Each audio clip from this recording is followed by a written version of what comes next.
નમસ્કાર દર્શક મિત્રો, ડિજિટલ શિક્ષા યુટ્યુબ ચેનલમાં આપ સર્વેનું હાર્દિક સ્વાગત છે।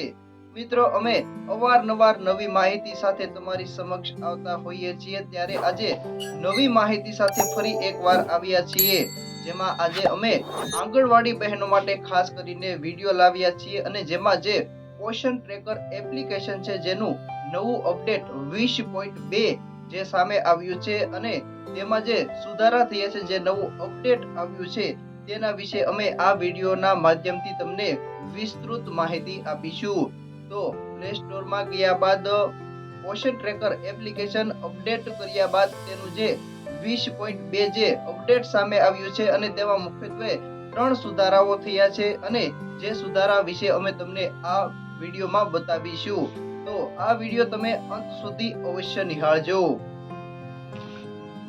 નમસ્કાર દર્શક મિત્રો, ડિજિટલ શિક્ષા યુટ્યુબ ચેનલમાં આપ સર્વેનું હાર્દિક સ્વાગત છે। મિત્રો, આજે અમે તમારી સમક્ષ નવા વિડીયો સાથે આવ્યા છીએ અને જેમાં આજે અમે તમને બતાવીશું પોષણ ટ્રેકર એપ્લિકેશનના નવા અપડેટ વિશે। જી હા મિત્રો, પોષણ ટ્રેકરનું નવું અપડેટ સામે આવ્યું છે। 20.2 અપડેટ જે સામે આવ્યું છે અને જેમાં નવા 3 સુધારાઓ કરવામાં આવ્યા છે। તો તેના વિશે અમે આજે તમને માહિતી આપીશું, તો આ વિડીયો અંત સુધી અવશ્ય નિહાળજો। તો મિત્રો, પોષણ ટ્રેકર એપ્લિકેશનના નવા અપડેટ વર્ઝનમાં જે 3 સુધારાઓ કરવામાં આવ્યા છે, જેમાં પ્રથમ સુધારા વિશે વાત કરીએ તો તેમાં સગર્ભા માતા વજન અને ઊંચાઈ ગ્રાફિક્સ દ્વારા સમજ, જેમાં સગર્ભા કુપોષિત છે કે સુપોષિત તે ગ્રાફિક્સ દ્વારા સમજ કરવામાં આવશે।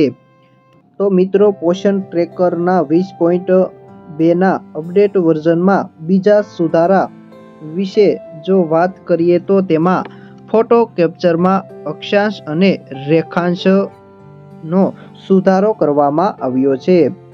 તેવી જ રીતે પોષણ ટ્રેકરના અપડેટ વર્ઝનમાં ત્રીજા સુધારા વિશે વાત કરીએ તો તેમાં બાળકોની શ્રેણીમાં વૃદ્ધિ ચાર્ટ, જેમાં વજન ઊંચાઈનું નિયંત્રણ તમે જોઈ શકશો। આ 3 નવા સુધારાઓ કરવામાં આવ્યા છે। તો તેની વિસ્તૃતમાં વાત કરીએ તો પ્લે સ્ટોરમાંથી પોષણ ટ્રેકર એપ અપડેટ કર્યા બાદ આપણે એપ ઓપન કરીશું અને ત્યારબાદ સૌપ્રથમ સગર્ભા બહેનોના સંદર્ભમાં વાત કરીશું અને જેમાં આપણે સૌપ્રથમ બેનિફિશરીમાં જઈશું અને ત્યારબાદ ત્યાં આપણી પાસે નોંધાયેલ સગર્ભા માતા પર ક્લિક કરીશું અને ત્યારબાદ જે આપણે 3 ડોટ પર ક્લિક કરીશું।